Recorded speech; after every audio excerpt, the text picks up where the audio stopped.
اقبال نے حضرت ابو بکر کی شان میں چند اشعار کہے صرف، لیکن واقعہ یہ ہے کہ بھاری بھاری نظموں پر اور قصیدوں پر بھاری ہے، طویل ترین نظمیں اور قصیدے ہوں ان پر بھاری ہے۔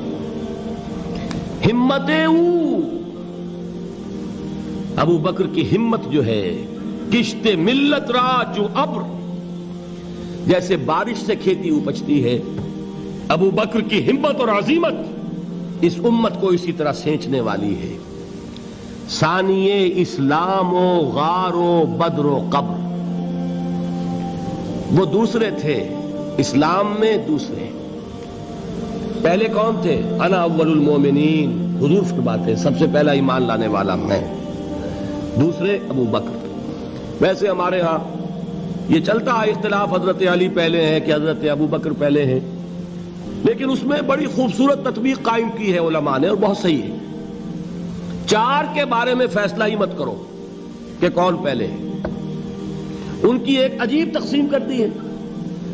آزاد مردوں میں، بالغ مردوں میں سب سے پہلے ابو بکر، بچوں میں سب سے پہلے علی، خواتین میں سب سے پہلے خدیجہ، اور غلاموں میں سب سے پہلے زید ابن حارثہ۔ بڑی پیاری تقسیم ہے، یہ چاروں ہی پہلے ہیں، ہر ایک کے لیے اولیت ہے۔ اور واقعہ یہ ہے کہ اگر زمانی اعتبار سے تعین ہوگا تو پہلے خدیجۃ الکبریٰ آئیں گی رضی اللہ تعالی عنہ، کسی اور سے بات کرنے کی نوبت بعد میں آ سکتی ہے، پہلے تو اہلیہ محترمہ سے بات ہوئی، آتے ہی پہلی وحی ہوئی ہے، ابھی تبلیغ کا حکم نہیں تھا۔ کس کو بتایا واقعہ؟ ابھی اپنی نبوت کی تبلیغ کا تو حکم ہی نہیں آیا۔ واقعہ کس کا ہے؟ وہ خدیجہ کا ہے۔ جب کہا ہے کہ خشیت علی نفسی، مجھے اپنی جان کا اندیشہ ہے، تو کیا جواب دیا خدیجہ نے رضی اللہ تعالی عنہا؟ وہ صدیقۃ الکبریٰ ہے۔ صدیقات جو ہے خواتین، ان میں چوٹی پر خدیجۃ الکبریٰ ہے رضی اللہ تعالی عنہا، اور صدیق جو مرد ہیں ان میں صدیق اکبر ہے ابو بکر صدیق رضی اللہ تعالی عنہ، لیکن صدیقات میں چوٹی پر۔ جب حضور نے فرمایا خشیت علی نفسی، کیا فرمایا، کیا عرض کیا، کیسے تسلی دی؟ نہیں نہیں، اللہ آپ کو ضائع نہیں کرے گا، آپ غریبوں کے ہمدرد ہیں، آپ مساکین کے تکالیف رفع کرنے والے ہیں، آپ بیواؤں کی سرپرستی کرتے ہیں، آپ مسافروں کی خدمت کرتے ہیں، اللہ آپ کو ضائع نہیں کرے گا۔ یہ یقین ہے اس خاتون کے اندر۔ خیر وہ ایک علیحدہ بات ہو جائے گی۔ میرے دل پر حضرت خدیجہ رضی اللہ تعالیٰ عنہ کی شخصیت کا بڑا گہرا نقش ہے، جو وہ کوئی اور ہی وقت اور موقع ہوا تو بیان ہوگا۔ بہرحال اقبال نے ایک مصرے میں جو چار اولیتیں جمع کر دی ہیں، ہمتیں او کشت امت را چو ابر، ثانی اسلام و غار و بدر و قبر۔ اسلام میں حضور کے بعد پہلے کون؟ ابو بکر۔ غار میں حضور کے ساتھ کون؟ ابو بکر۔ بدر کی رات اللہ کا رسول سر بسجود، وہ جھاڑ، وہ گھاس پھوس کی جو جھوپڑی بنائی گئی تھی، اور وہاں تلوار ننگی لے کر پہرا دینے والا کون؟ ابو بکر۔ اور اس حجرہ عائشہ میں محمد کے بعد سب سے پہلے دفن ہونے والا کون؟ ابو بکر رضی اللہ تعالی عنہ وصلی اللہ علیہ وسلم۔ وہ جو معاملہ میں سنا رہا تھا غار ثور کا، حضرت ابو بکر بھی حضور کے خیال سے لرز گئے ہیں۔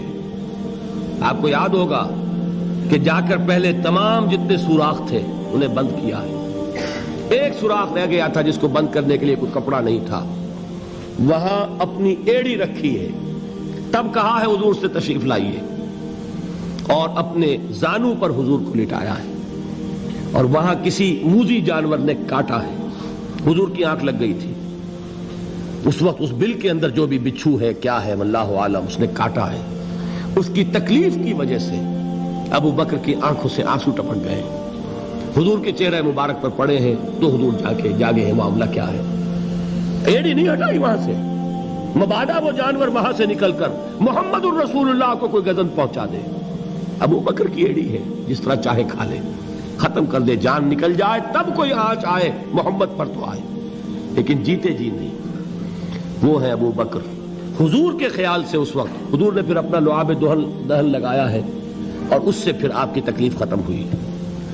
جیسے خیبر میں حضرت علی کی آنکھ دکھ رہی تھی، اس کو جو شفا حاصل ہوئی وہ بھی حضور کے لعاب دہن سے ہوئی۔ تو بہرحال اس وقت انہوں نے کہا ہے کہ اے نبی یا رسول اللہ، اگر اس وقت ان میں سے کسی نے غیر ارادی طور پر بھی اپنے قدموں کی طرف جھانک لیا تو پکڑے جائیں گے۔ کیا جواب تھا اللہ کے رسول کا؟ لا تحزن ان اللہ معنا، اللہ ہمارے ساتھ ہے، کیوں گھبراتے ہو ابو بکر؟ یہ ہے ایمان باللہ، میرا مالک اللہ، میرا رازق اللہ، میرا محافظ اللہ، میرا مددگار اللہ، میرا پشت پناہ اللہ، میرا دوست اللہ۔ یہ دوستی ہے اللہ کی جو لب لباب ہے، حاصل ہے ایمان کا، اسی کا نام ولایت ہے۔ اولیاء اللہ کے سروں پر سینگ نہیں ہوتے، جس کے دل میں ایمان راسخ ہو چکا ہو وہی اللہ کا ولی ہے، جسے اللہ پر یقین ہو چکا ہے وہی اللہ کا ولی ہے، جسے یقین ہے اللہ میرے ساتھ ہے، میرا مددگار، میرا پشت پناہ، میرا ساتھی، میرا دوست، میرا محبوب، میرا محب۔ اللہ اہل ایمان سے محبت کرتا ہے۔ واللہ یحب الصادقین، ان اللہ یحب الذین یقاتلون فی سبیلہ صفا کانہم بنیان مرصوص۔ اللہ محبت کرنے والا، اہل ایمان محبوب، اور اہل ایمان محبت کرنے والے اللہ محبوب۔ والذین آمنوا اشد حبا للہ۔ آپ تصور کیجئے جسے یہ رشتہ ایمان یا رشتہ ولایت حاصل ہو جائے، الا ان اولیاء اللہ لا خوف علیہم ولا هم یحزنون، آگاہ ہو جاؤ، اللہ کے دوستوں کے لیے نہ کوئی خوف ہے نہ کوئی حزن ہے۔ اور میں بیان کر چکا تھا، خوف اور حزن کے خاتمے ہی کا نام امن ہے۔ زوال خوف، زوال حزن۔ یہ خوف اور حزن کیوں آتے ہیں بار بار؟ اللہ تخافوا ولا تحزنوا، دونوں آ گئے۔ الا ان اولیاء اللہ لا خوف علیہم ولا هم یحزنون، پھر وہی دو۔ وہ کیوں ہے؟ خوف ہوتا ہے کسی مستقبل کی بات کا، یہ نہ ہو جائے، وہ نہ ہو جائے، یہ نقصان نہ پہنچ جائے، یہ تکلیف نہ ہو، یہ غضب نہ آ جائے، خوف ہے مستقبل سے۔ حزن ہے یہ کیوں ہوا، یہ نہیں ہونا چاہیے تھا، یہ میرا فلاں چیز میرے ہاتھ سے جاتی رہی ہے، فلاں موقع نکل گیا، اب بیٹھے ہوئے ہیں اندر ہی اندر کڑ رہے ہیں، صدمہ ہے اور رنج ہے۔ اور جو اللہ پر ایمان رکھتا ہے وہ جانتا ہے ما اصاب من مصیبت فی الارض ولا فی انفسکم الا فی کتاب من قبل ان نبرأها ان ذلک علی اللہ یسیر لکی لا تعصوا علی ما فاتکم ولا تفرحوا بما آتاکم واللہ لا يحب كل مختال فخور۔ اس زمین میں یا تمہاری جانوں میں کوئی تکلیف، کوئی مصیبت نہیں آ سکتی سوائے اس کے کہ جو اللہ نے لکھ دی ہو، اس سے پہلے کہ وہ ظاہر ہو۔ جس کو یہ حقیقت معلوم ہو گئی اس کو یہ طرز عمل اختیار کرنا چاہیے، جو چیز چھن جائے، جاتی رہے، چھوٹ جائے، اس پر افسوس نہ کرو۔ کس نے چھینی؟ دوست نے۔ دوست کے فیصلے پر شکایت، دوستی کو بٹا لگا رہے ہو، سرے تسلیم خم ہے جو مزاج یار میں آئے۔ اگر دوستی ہے تو پھر تو تمہیں گردن جھکانی چاہیے کہ ہر چہ ساقی ماریخت عین الطافست، جو بھی میرا ساقی میرے پیالے میں ڈال دے اس کا کرم ہے، جو اس کی طرف سے آئے اس پر کوئی رنج نہیں، کوئی صدمہ نہیں، کوئی غم نہیں، کوئی شکایت نہیں، کوئی شکوہ نہیں، اور جو ہوگا وہ اس کے اذن کے بغیر نہیں ہوگا، اور اس کا اذن ہوگا تو یقیناً میرے لیے خیر ہی خیر ہے، چاہے وہ ناگوار شے ہو، بظاہر مجھے اچھی نہ لگ رہی ہو، میری شارٹ سائٹڈنس میں مجھے وہ نظر آ رہی ہے کہ میرے لیے بری ہے، لیکن قرآن نے کہا ہے عسیٰ ان تکرہوا شیئا وہو خیر لکم وعسیٰ ان تحبوا شیئا وہو شر لکم واللہ یعلم وانتم لا تعلمون۔ ہو سکتا ہے تم کسی چیز کو ناپسند کرو درحال ہے کہ اسی میں تمہارا خیر ہو، اور ہو سکتا ہے تم کسی چیز کو پسند کرو درحال ہے کہ اس میں تمہارا شر ہو۔ اللہ جانتا ہے، تم نہیں جانتے۔ جب مجھے یہ بات معلوم ہو گئی میں نے اپنا معاملہ اللہ کے حوالے کیا۔ سپردم بے تو مایا خیش را تو دانی حساب کم و بیش را، اے رب جو تو چاہتا ہے وہ ہو، تیرے علم میں جو شے میرے لیے خیر ہے وہ ہو جائے، میری کوئی پسند نہیں، میری کوئی چاہت نہیں، یہ ہے راضی برضائے رب۔